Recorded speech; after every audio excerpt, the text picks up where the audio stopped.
Jangan lupa subscribe YouTube channel Metro TV News dan pastikan untuk menyalakan lonceng notifikasinya. Perang Rusia dan Ukraina memang jauh dari bumi Indonesia. Tapi dalam dunia perdagangan global, perang tersebut akan menghambat jalur perdagangan dunia. Apalagi diketahui Indonesia memiliki hubungan dagang yang cukup erat dengan Rusia dan Ukraina.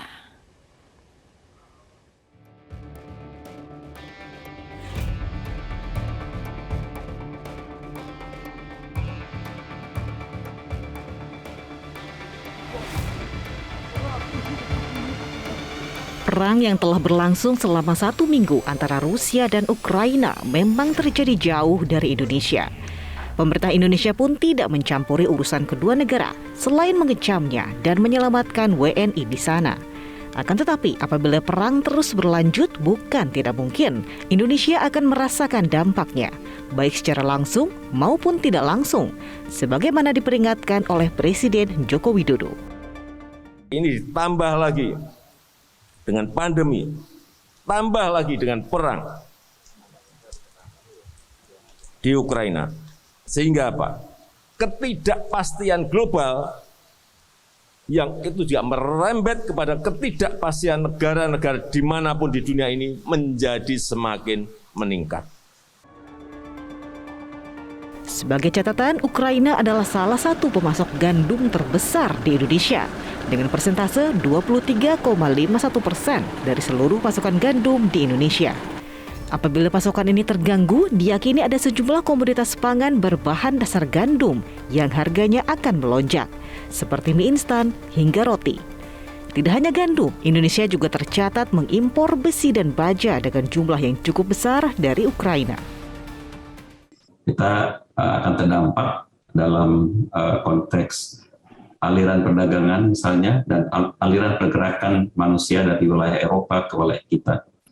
Konflik yang terjadi di sana apabila terus mengalami eskalasi akan memberikan dampak yang langsung ataupun tidak langsung bagi kepentingan Indonesia. Invasi Rusia ke Ukraina juga menyebabkan pasokan minyak dan gas dunia terganggu. Rusia sebagai salah satu produsen dan eksportir minyak dan gas terbesar dunia dikenakan sanksi oleh berbagai negara yang menyetop impor migas dari Rusia. Akibatnya, pasokan migas dunia pun terganggu. Sejak eskalasi ketegangan Rusia-Ukraina dimulai, harga minyak Brent dan WTI melonjak tinggi hingga sempat menyentuh $100 per barel. Dari sebelumnya sekitar $70 hingga $80 per barel akhir tahun lalu. Dampak ketegangan Rusia dan Ukraina bahkan sudah terasa di kenaikan harga gas LPG non-subsidi. Harga gas dunia yang melonjak hingga 21% dari harga rata-rata tahun lalu membuat harga gas LPG non-subsidi naik menjadi Rp15.500 per kilogram. Dari sebelumnya Rp11.500 per kilogram. Perundingan damai yang baru dimulai menandakan konflik masih akan berlangsung. Kita hanya bisa berharap konflik lekas selesai agar permasalahan kedua negara tidak berimbas terlalu besar pada stabilitas dunia internasional. Tim Liputan Metro TV. Pemirsa, kenaikan harga-harga telah menjadi problem rumah tangga di Indonesia. Mulai dari harga minyak goreng, daging sapi, kedelai, beberapa komoditas sayuran dan telur, hingga harga gas. Bahkan sudah ada rencana tarif listrik yang akan naik pada tahun ini. Iya, apakah benar semua karena dikaitkan dengan masalah perang atau menjelang bulan suci Ramadan? Kami akan membahasnya dengan Edi Priyono, tenaga ahli utama kantor staf Presiden, dan Tauhid Ahmad, Direktur Eksekutif Indef. Selamat pagi Pak Edi dan Pak Tauhid, salam sehat Pak. Selamat pagi Pak Edi dan Pak Tauhid. Selamat pagi. Selamat pagi. Baik. Selamat pagi. Ya, kita ke Pak Tauhid terlebih dahulu ya. Pak, apa penyebab harga sejumlah komoditi naik nih? Apakah karena jelang bulan Ramadan atau dampak tidak langsung perang Rusia-Ukraina? Ya, pertama tentu saja kalau kita lihat perkembangan harga misalnya satu-satu ya, minyak goreng itu karena harga CPO internasional naik, sementara penetapan harga minyak goreng di dalam negeri juga mengikuti harga nasional. Nah, sisi lain juga untuk kedelai karena 90% atau 80-90% adalah impor, jelas mengikuti harga internasional. Kalau daging memang kaitannya dengan persoalan di Australia yang saya kira mengalami hambatan dan menyebabkan biaya logistik dan biaya produksi dan lainnya juga harga naik. Sementara kita tidak melakukan proses untuk mengganti negara importir Australia dengan cepat sehingga memang akhirnya harga di dalam negeri juga ikutan naik begitu. Nah, untuk harga minyak gas memang lebih dominan dalam 1 minggu terakhir ini, bahkan 2 minggu, disebabkan oleh perang Ukraina dan Rusia begitu, yang dua negara ini merupakan salah satu, terutama Rusia, kontributor untuk minyak dan gas dunia begitu. Rusia merupakan salah satu negara non OPEC yang cukup diperhitungkan dalam produksi minyak dan gas dunia begitu. Jadi meskipun hanya misalnya 10 atau 20%, tentu saja ini akan berdampak sisi pasokan maupun ketidakpastian pasokan yang akan berlangsung selama perang ini terjadi. Nah, imbasnya di dalam negeri karena kita juga sebagian besar ya dari 1,4 juta barrel per hari konsumsi BBM kita itu juga sebagian besar ya hampir 50% impor. Kemudian untuk gas misalnya sekitar 8 sampai 9 juta impor konsumsi gas kita 80% impor begitu.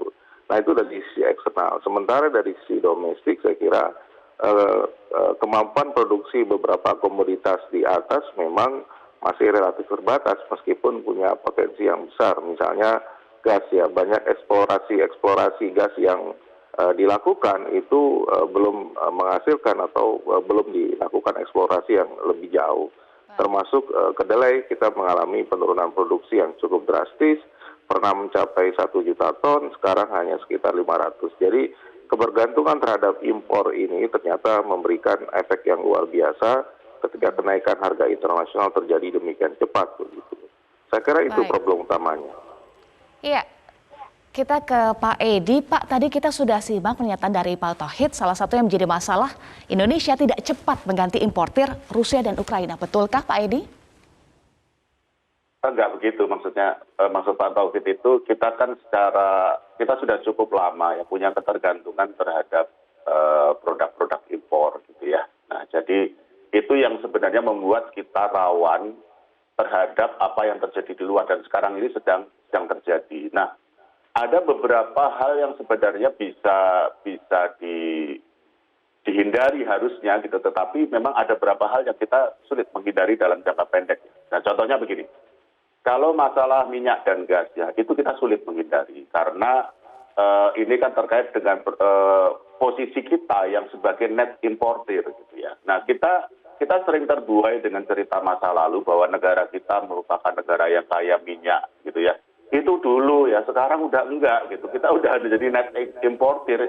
Kita memang punya minyak tapi kita enggak kaya gitu ya. Jadi kita ini mengimpor banyak sekali. Tadi disebutkan sudah oleh Mas Tauhid ya bahwa 80% dari LPG yang kita pakai itu impor. Itu benar dan itu sesuatu yang tidak bisa kita balik dalam jangka pendek. Mungkin kita bisa mengimpor dari satu negara pindah ke negara lain, tapi ketergantungan itu tidak bisa diselesaikan dalam jangka pendek. Nah, saya mau mengkontraskan dengan kedelai tadi sudah disebut juga oleh Mas Tauhid, tapi ini sebagai penekanan saya kira saya bisa tambahkan. Ini masalahnya kita tergantung impor, tapi sebenarnya kita sudah pernah memproduksi dalam jumlah yang lebih besar. Bahkan bukan hanya 1 juta ton, Mas Tauhid ya. Kita pernah mencapai 1,5 juta ton. Dan sekarang itu di bawah 500, betul gitu, sekitar 400 ribu ton setahun gitu ya. Dan penurunan ini nih terjadi karena turunnya luas panen. Jadi memang lahannya berkurang. Nah, berkurang ini bisa dua. Karena petani menggunakan lahan yang ada untuk komoditi lain karena kedelai dianggap tidak menguntungkan, atau lahan pertanian memang terkonversi untuk kepentingan non pertanian gitu ya. Nah, ini yang mestinya kita bisa atasi dengan relatif cepat dan kita sudah membaca di media juga karena Bapak Presiden memberikan arahan kepada Menteri Pertanian untuk segera mengatasi masalah produksi kedelai dan Kementerian Pertanian sudah berjanji bahwa tahun ini kita akan memproduksi 1 juta ton kedelai.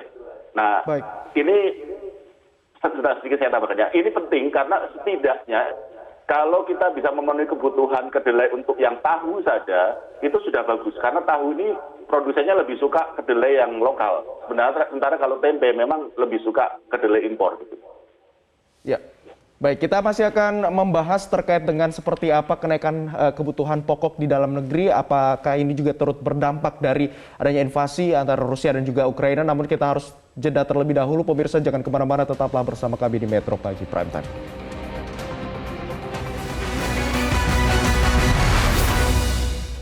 Pemirsa, terima kasih Anda masih bersama kami di Metro Pagi Prime Time. Kita masih terhubung bersama dengan tenaga ahli utama kantor staf Presiden Edi Priyono dan juga Direktur Eksekutif Indef Tauhid Ahmad. Ya, dan kami akan melanjutkan perbincangan tadi terkait sudah dibahas mengenai kenaikan sejumlah bahan pokok di tanah air, dan kami akan ke Pak Tauhid. Pak Tauhid, peranan Rusia dalam perdagangan internasional ini cukup tinggi, termasuk ke Indonesia juga, terutama komoditas energi. Bagaimana mensiasati kebutuhan energi di dalam negeri agar mungkin tidak berdampak besar dari invasi Rusia? Ya, saya kira energi ada dua hal yang kita perhatikan dampaknya. Pertama, ke harga BBM, kemudian ke penetapan harga listrik, kemudian juga penetapan harga gas, begitu ya. Ke harga BBM tentu saja yang non subsidi, karena tidak ada subsidi dia akan mengikuti harga internasional. Namun yang subsidi saya kira konsekuensinya pemerintah harus menambah subsidi, dan hitungan kami mungkin untuk sekitar akan ada penambahan, terutama untuk minyak solar, begitu itu akan ada penambahan. Kemudian untuk listrik, karena sebagian penetapan harga mengikuti harga minyak juga, di samping juga nilai tukar, otomatis nanti penambahan untuk subsidi di listrik juga akan bertambah. Kalau tidak, kasihan penduduk yang memiliki daya sekitar 450 itu akan mengalami kenaikan yang sangat luar biasa besar, begitu. Termasuk juga gas LPG, saya kira juga akan ada kenaikan biaya produksi, sehingga subsidi saya kira tetap harus diperlukan, begitu. Nah, problemnya adalah memang apakah memang seluruh kebutuhan subsidi tersebut sudah sebagian besar tepat sasaran atau tidak. Misalnya LPG gas ternyata sangat terbuka sekali, meskipun pemerintah sudah melakukan kebijakan subsidi tertutup, tapi nyatanya di lapangan sangat mudah sekali bahwa seluruh masyarakat bisa mengakses gas 3 kg. Nah, itu yang pada akhirnya akan membengkak gitu dari perkiraan, tanpa ada katakanlah situasi perang pun ini juga harus menjadi perhatian.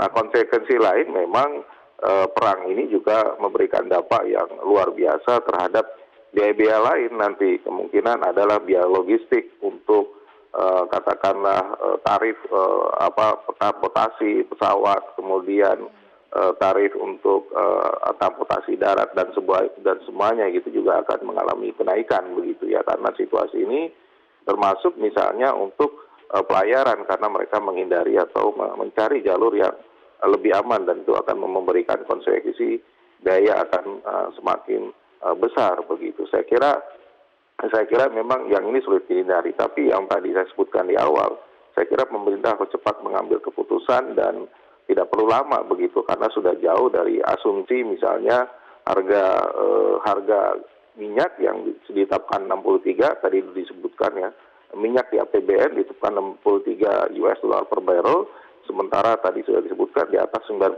bahkan $100 per barrel. Nah, selisih ini yang saya kira akan masih bisa berlangsung sampai 3 bulan dan bisa merubah rata-rata asumsi APBN dalam setengah tahun ya, sepanjang tahun, dan ini saya kira harus perlu diputuskan secepatnya sehingga keputusan subsidi atau tidak ini menjadi hal yang sangat krusial. Jangan sampai masyarakat sekarang dibingungkan dengan situasi kenaikan harga-harga dari minyak dan gas, begitu. Baik. Kami langsung akan konfirmasi ke Pak Edi. Pak Edi, tadi dikatakan oleh Pak Tauhid adalah salah satu upaya ini adalah dengan melakukan subsidi masih digalakan begitu. Namun yang menjadi masalah apakah subsidi ini tepat sasaran atau tidak? Seperti apa upayanya sejauh ini?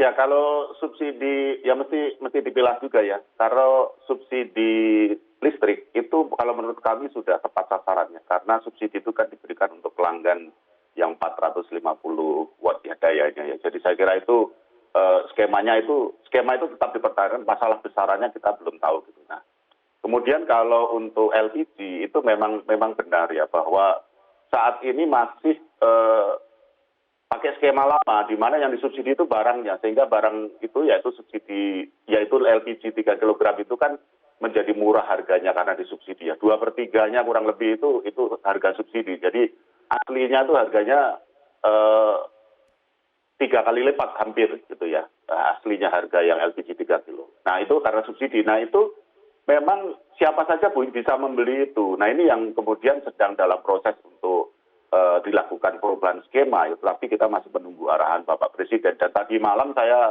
bertemu dengan anggota Komisi 7 DPR, ternyata Komisi 7 juga belum setuju juga itu Mas Tauhid dan para pemerintah di rumah gitu. Ini juga informasi penting juga. Jadi masih ada proses untuk menuju ke skema subsidi yang lebih tepat sasaran. Nah tetapi terkait dengan LPG, mungkin penting ya kita sampaikan kepada masyarakat ya, jangan berlebihan menganggap ini sebagai kenaikan LPG secara keseluruhan, karena yang naik itu hanya LPG non-subsidi, dan perhitungan Pertamina LPG non-subsidi ini hanya 7% dari keseluruhan volume konsumsi LPG, 93%-nya itu LPG bersubsidi. Nah sehingga harusnya dampaknya nggak terlalu besar gitu ya. Memang betul ada dampak, tapi dampaknya terhadap keseluruhan LPG dan penggunaannya harusnya tidak terlalu besar.